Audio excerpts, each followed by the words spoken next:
Assalamualaikum warahmatullahi wabarakatuh. Baik, di sini saya Mulyani dengan NIM H2010752 dari Prodi FKIP PGSD kelas PGSD 2D dengan mata kuliah Perspektif Pendidikan SD.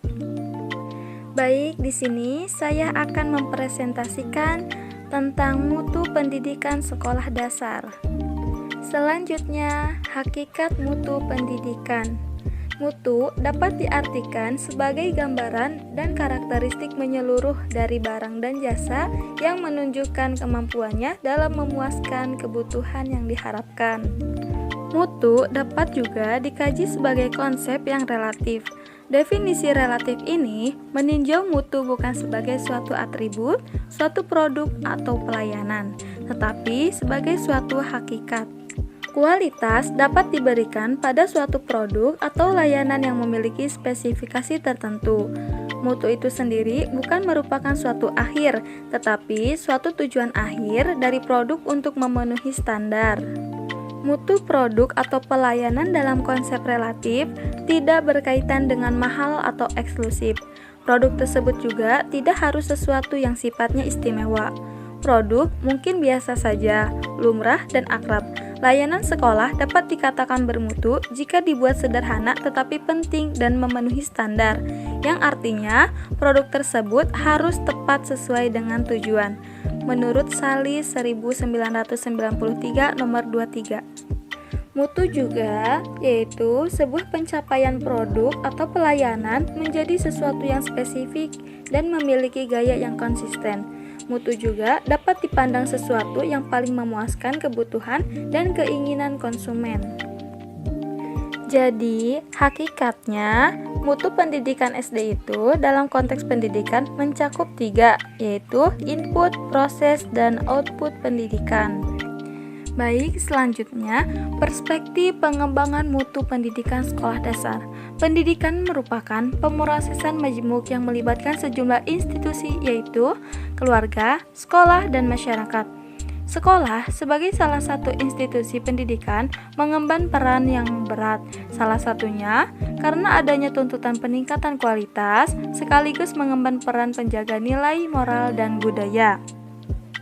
Dukungan orang tua perlu, tetapi tidak cukup kuat sehingga perlu mencari dukungan yang lain melalui aliansi edukatif, termasuk kerjasama atau sinergi antar sekolah maupun sinergi sekolah dengan institusi lain. Jadi, untuk menjadi yang lebih baik, sekolah memerlukan dukungan dari orang tua murid dan masyarakat kitaran sekolah. Pendidikan merupakan usaha sadar untuk menyiapkan peserta didik melalui kegiatan pengajaran, bimbingan, dan latihan bagi perannya di masa yang akan datang. Berikutnya, menurut M. Sastra Prateja 2001, usaha peningkatan kualitas sekolah harus disertai dengan sosialisasi terhadap kewajiban setiap warga sekolah dalam mengembangkan diri sehingga dapat menghasilkan kinerja yang profesional. Baik, selanjutnya, adapun menurut Nasution 1999 nomor 64, sistem pendidikan pengembangan pola kelakuan tertentu sesuai dengan apa yang diharapkan oleh masyarakat dan murid-murid. Kehidupan di sekolah serta norma-norma yang berlaku di sekolah dapat disebut kebudayaan sekolah, walaupun kebudayaan sekolah merupakan bagian dan kebudayaan masyarakat luas, namun mempunyai ciri-ciri yang khas sebagai suatu subkultur. Baik, selanjutnya, adapun menurut Suyanto 2007, sekolah memiliki tugas penting tidak saja mendukung tercapainya prestasi akademik siswa, melainkan juga menjaga agar semua siswa dapat berkembang sejauh mungkin jika dibandingkan dengan kondisi awal ketika mereka baru memasuki sekolah. Pada sekolah yang efektif, semua siswa dijamin dapat berkembang. Sebaliknya, pada sekolah yang tidak efektif, hanya siswa yang memiliki kemampuan tinggi dalam belajar yang dapat berkembang. Baik, selanjutnya, penjamin mutu pendidikan di institusi pendidikan. Dalam bidang pendidikan, penjaminan mutu merupakan cara mengatur semua kegiatan dan sumber daya pendidikan yang diarahkan pada kepuasan pelanggan, menurut Mahmud 2012 nomor 13. Berikutnya, penjamin mutu memiliki dua bentuk, Yang pertama yaitu desain kegiatan proses perbaikan, dan yang kedua yaitu pengembangan mutu secara berkelanjutan. Nah, yang dimaksud dengan desain kegiatan proses perbaikan yaitu yang di dalamnya terdapat tata nilai dan menjadi keyakinan stakeholders pendidikan serta prinsip maupun asas-asas yang dianutnya. Dan yang kedua yang dimaksud dengan pengembangan mutu secara berkelanjutan yaitu yang di dalamnya terdapat penjaminan mutu sebagai suatu sistem mengandung tata nilai dan asas dan proses perubahan, perbaikan, peningkatan mutu secara berkelanjutan.